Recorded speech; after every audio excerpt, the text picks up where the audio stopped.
Welcome! Today we are tackling a question that has been at the heart of, well, pretty much all of history. When you really want to change the world, where do you even start? I mean, seriously, think about it. It seems like such a simple question, right?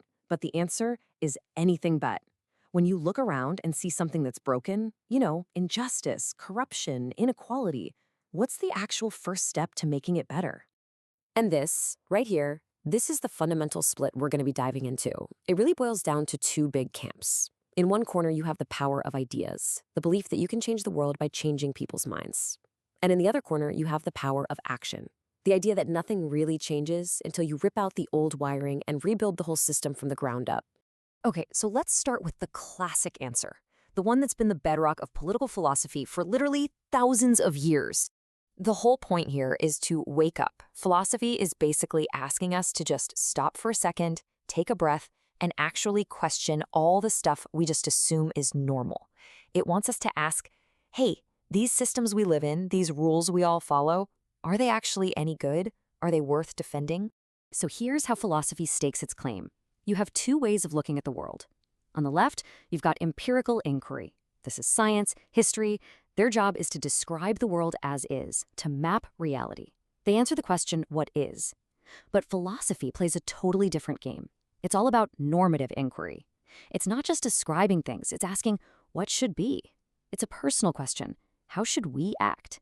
Is this whole setup really the best we can do? And here is the perfect twist. Even Karl Marx, who's probably philosophy's most famous critic, completely agreed with the end goal. He didn't think philosophy was just about sitting in an armchair thinking deep thoughts. No way. He believed its entire purpose, its whole reason for existing, was to change the world. He just had a, let's say, radically different idea about how to get that done. And that brings us to the counterattack. This is Marx's big challenge. And honestly, it's a wrecking ball aimed at the entire philosophical project we've just been talking about. For Marx, this whole idea of changing the world by debating concepts like justice or freedom was a complete and total waste of time. Why? Because, he argued, all of us are trapped inside something he called ideology. Now, we have to be really clear here. When Marx says ideology, he doesn't just mean your political party. He means everything. All of it. Our ideas about what's fair, what love is, who God is, our very sense of who we are. It's the entire operating system running in our brains, the lens that colors everything we see. And this is just a brilliant way to picture it. Think about watching a fireworks show. You're just staring up at these beautiful, glittering explosions of light and sound. You're not thinking about the gunpowder, the fuses, the chemical reactions, the people who set it all up. The whole point of the display is to make you forget the messy mechanics behind it. For Marx, our ideas about justice and freedom, they're the fireworks. So this is the key division you have to get. On one side, you've got the smoke screen. That's our ideology, the fireworks, the beliefs we think we have. But on the other side, you've got the real engine, the material forces, the economic system. That's the hidden machinery that's actually producing the fireworks. And Marx's big claim is that the engine determines the smoke screen, not the other way around. Which leads to this absolutely devastating question. If our very ideas of justice and fairness are just a byproduct, a puff of smoke, coughed up by the economic system, then how on earth can we use those same ideas to criticize that system? It's like trying to judge a movie while you're looking at a screen with a faulty projector. The distortion is already baked in. And he had a pretty brutal analogy for what he thought philosophers were actually doing with their time. Wow. And there it is. For Marx, debating the nuances of justice while people are trapped in an oppressive system is exactly like telling a cancer patient to write a poem about their pain.